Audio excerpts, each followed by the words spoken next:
You're more of a big government will solve your problems guy. That's it. And I disagree with that, because I think that what used to be considered sensible, we now somehow label as liberal. Take a look at the disability explosion. I mean, it's insane. Yeah. The workplace isn't any more dangerous now than it was 20 years ago. It's through the roof. You know people are conning you. Bill, the point is, we have not massively expanded the welfare state. That's just not true.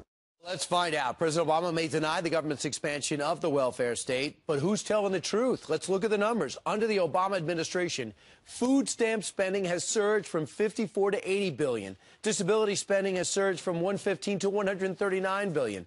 Money for welfare rose from $161 to $186 billion. So how can the commander-in-chief say we're not expanding the entitlement nation? Let's ask senior fellow at the Manhattan Institute, Avik Roy.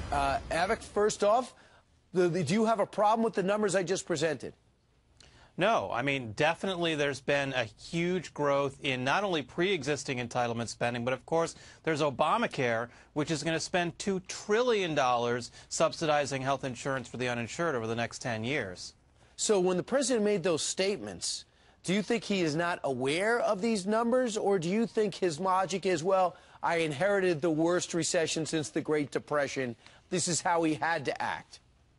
You know, I have great respect for the president. I think generally he's an intellectually honest guy. Here, I don't think he's telling the truth. I think his deliberate goal when he became president was to be the liberal Reagan, to expand the entitlement state to the degree he felt that Reagan shrunk it. Reagan didn't really shrink it that much, as it turns out. But that was his goal all along, and he's largely succeeded. How do we turn this around? It's going to be really, really hard, and it takes people who really study these programs intensively to understand where the leverage points are, to turn them around and turn the battleships around. It can be done. It's going to take a lot of courage from Congress to actually take on these growing entitlements and resist the urge to just keep spending the money. Because it's so easy to characterize the other guy as not caring about the poor if you decide to curtail these programs and do something like the welfare reform we saw during the Clinton years. Yeah, you know, in your previous segment, you talked about this new CBO report, which is indicating that Obamacare and the subsidies in Obamacare are discouraging people from staying in the workforce. Yep. That's a problem with most of these welfare programs generally. The Social Security disabilities payments is the same thing. The more you pay people not to work, the more you discourage people from seeking a job because they make more money sitting on welfare payments. And as a result, you have a smaller and smaller taxpayer base that's paying for all these benefits. And this really started during the 60s with LBJ's War on Poverty, right?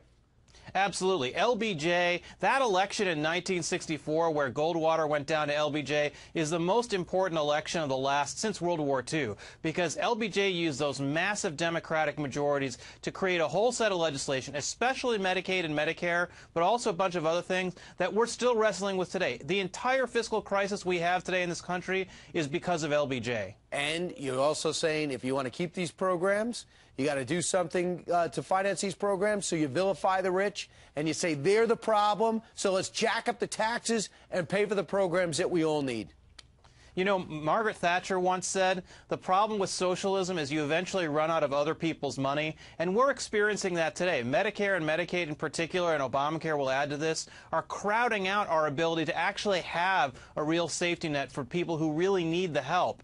And unfortunately, Democrats have been really resistant to making changes to these programs because they fear that any change to this program is a step backward for their agenda. Avik Roy, thanks so much for joining us. It's not Avik Roy, right? That's the goalie of the Canadians, correct? Well, you know, I'm a Detroit native, so you can't say Roy because that's the enemy, Patrick Roy from Colorado. I apologize. Avik, thanks so much. All right, thanks a lot.